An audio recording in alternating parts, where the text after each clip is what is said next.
Blessings to you, awesome souls out there. You children of God, blessings to you. I love you all. And I pray that you're all having an amazing day. Well, my day is going well, but I'm a bit overwhelmed. I'm overwhelmed because of the suffering that I feel from the energy of the universe. And I don't know if anyone out there is feeling this weight, but it doesn't feel good. And I am working with you on our I am consciousness. The I am consciousness is healthy, whole, and complete. The I am of my being is healthy, whole, and complete. But today, on the emotional side of life, I am very saddened. My heart hurts, and there's an emptiness in the bottom of my stomach. And it all starts with the children. I am hurting because of the violence and the non-loving behaviors of mankind. But the most piercing pain that I feel is for those children who are being traumatized, taken away from their parents, or their parents taken away from them. That is what is hurting me today. And I know they are hurting much more than me. And I also know that everyone out there is feeling this energy, because it's not of love. It's not what God wants us to do. We're supposed to be servicing each other, servicing, giving back, gifting, helping to make someone's way a better way. So for me, when I heard the news of these children, kindergarten, pre-kindergarten, at their first day of school, now waiting to be picked up by their parents, to know that they are left out alone wandering the streets in Mississippi, it is a crying shame. So, for me, I have no understanding of that, nor do I want to try to understand. But when I ponder upon it and I think of the word understanding, I thought, how can I help make this better? And I thought about the grieving process. We're all human beings. And as I like to say, we all have a mind, we all have a heart, we all have emotions, and we all have feelings, but we don't get in touch with them. So today, by the grace of God, I'm going to try to explain to you some of the feelings that does arise when we are hurting, when we are traumatized. Now, I can't imagine what those children are feeling. But I know that there's a lot of suffering because there's a lot of loss. Whether they get their parents back or not, they are feeling the loss. The people who lost their children, it is devastating. We like to think that losing a child is one of the most devastating pain and loss, and it is happening for a lot of people in the world. So, as I had spoken about our I am love consciousness, our Christ consciousness, we must go and shine our light bright. Because there are a lot of people out there whose lights are dim right now. So, my brothers and sisters, hug someone, touch someone, smile at someone. Let them know that they are valuable. Let them know that you understand their silent pain, because you too may be experiencing your own. We talk about emotional responsiveness. Emotional responsiveness in psychiatry, it is being affected or being an active participant in your inner and outer world. And we are all active participants in our inner world and our outer world. And then that creates a feeling that affects us. So now, with this sadness, how do we grieve? There's a psychiatrist from Switzerland, Elizabeth Kubler-Ross. She wrote about 5 stages of grieving, and we have used it universally because it affects each and every one the same. Initially, we are in denial. And whether you lose a loved one, whether you lose a limb, whether you lose a house, whatever the loss is, we all experience it in a similar fashion. The 5 stages are denial, anger, bargaining, we call it, depression, and then acceptance. And those 5 stages, it can go back and forth. You may find yourself experiencing 1 or 2 of the same stages at the same time. You can take 1 step forward, 2 steps backwards in the stages. It fluctuates. It doesn't have to go the same way, but you do need to get to the end of acceptance. And a lot of us are in delayed grief because we do have losses. We lose our spouse, we lose our children, we lose our home, we lose our job, we lose our profession, or career, or livelihood, and we're all grieving, but in different ways. What we must understand that we are all human beings, and we are all carrying that silent pain. So when you may meet someone who is irritable or mean, considered mean, but the meanness, as I say, is what you have within you. It's what you, when you see it in another person, recognize that it is in you too, and just bless it. Bless it out of you, bless it out of them. So back to the stages of grieving. I believe I was talking about denial. Denial is not necessarily denying that the person died, or you denying that you lose what you lose. It's the shock. It's just the shock and disbelief that this happened to you. And basically it's preparing you for the next step, which is anger. When you realize that it really happened, people do get angry, and people do have rage, and some people just don't know how to control it, so it may be displaced inappropriately. So we have to be aware of our surroundings, aware that people may not be in their right state of mind or their right state of emotions. So we have to approach people lovingly, compassionately, and caringly, and don't take it too personal. So as we continue the stages, we get into bargaining. Bargaining, it's basically thinking in detail, how could you have prevented this from happening?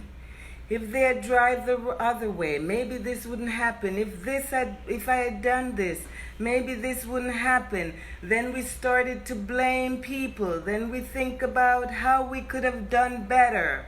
It's just a lot of sadness and hurting. And some people linger in that stage for a while, blaming other people, and just can't get through it. And some people move along to the next stage where they get extremely depressed, immobilized, because this is just beyond them. They finally realize that this is something that they cannot change, they cannot fix. So they have to be prepared for acceptance. So they may become depressed, not eating, not sleeping, all the signs, irritable, you name it. This is what's going on in people's household now, right now, because of all the suffering that this nation is going through. The next stage is acceptance. This is when you have cried enough, bang your head enough, blame everyone enough. All that you can do, you did. And come to the conclusion that it's time to move on. It's a new realization that this person isn't going to come back, or you're not going to retrieve what you have lost. It's the wiser part of your mind taking time to say, you know what? I have to forgive. I have to accept that there's more to life than laying here feeling sorry for myself, knowing that this person will not return. And so these are the 5 stages. Now, as I say, you may revert back and forth in these stages, can't get out of them. But if you find that you are stuck, you really need support. And there are support systems out there in the community that have classes for grieving. And I think that your church also should be a support center that set up classes or groups that provide support for people with losses. It should also be implemented in the schools for children who are suffering from losses or traumas. It's appalling to know that we have our children who will be our future deprived of psychiatric help when they need it more than any time before. Imagine this, guys. Imagine this. All those children that lost their parents during the time 2001 when they had that terrorist attack. All the parents, all the loved ones, imagine how they have healed themselves. Do you think they healed all those emotional parts? Do you think that we have the services provided for all these children with losses?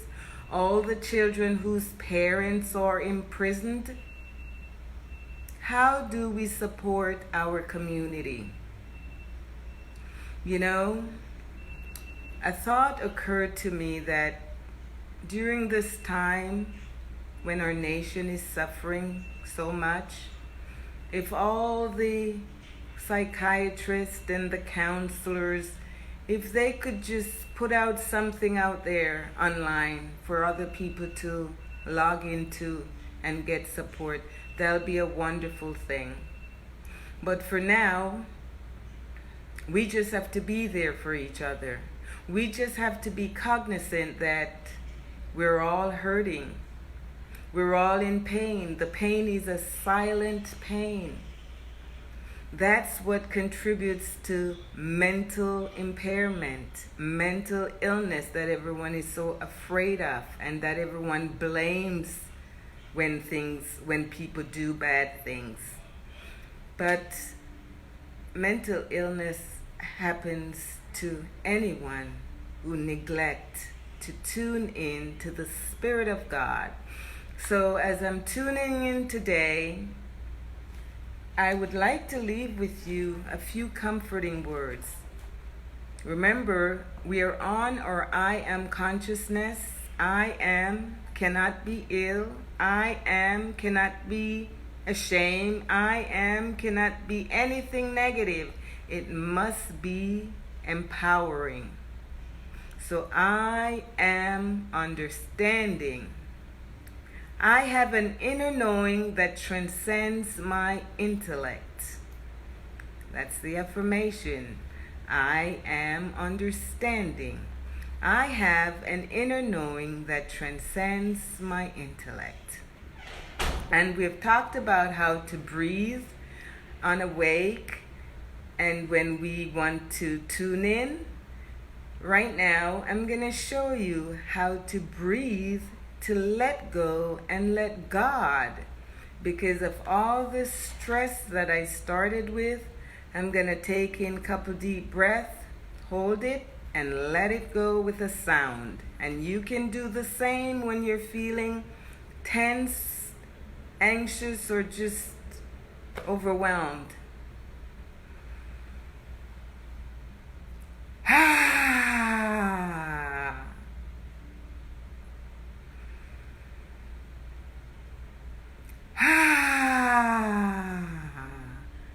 So we release and we let go, and you can extend the breathe in and the breath out. Sorry. So I'd leave you with be comforted is also another word for the day. Be comforted, my brothers and sisters. There is a God in all of us. He comforts us. We just have to tune in and connect with Him. And when we tune in, we center ourselves, shift our mind into our heart space, connect with that light, breathe slow and deep, and focus on the presence of God in you wherever you are. Be ye comforted. You are all God's beloved child. He cares for you. He cares about you. Know it now. Feel His warm arms of protection around you, shielding you from all harm and danger. Wherever you are, whatever you're doing, remember that God is there. Know no fear, for you are never alone.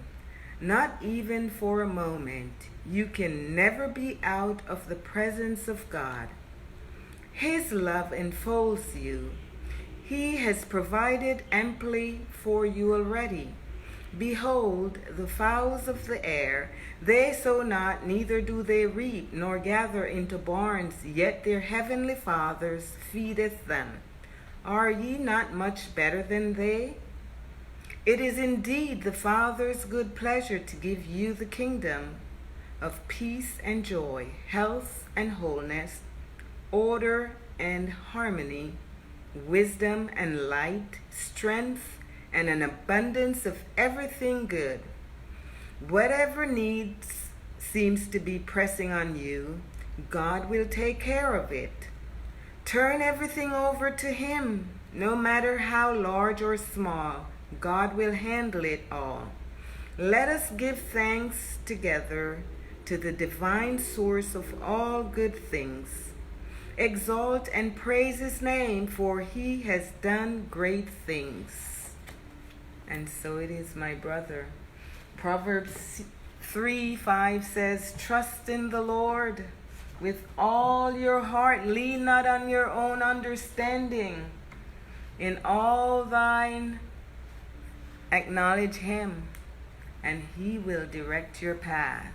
In all thy ways, acknowledge God, and He will direct your path.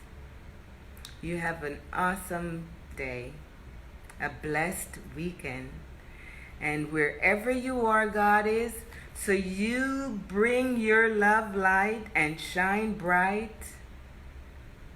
The light of God surrounds us. The love of God enfolds us. The power of God protects us. The presence of God watches over us. Wherever we are, God is, and so it is. You have a blessed one.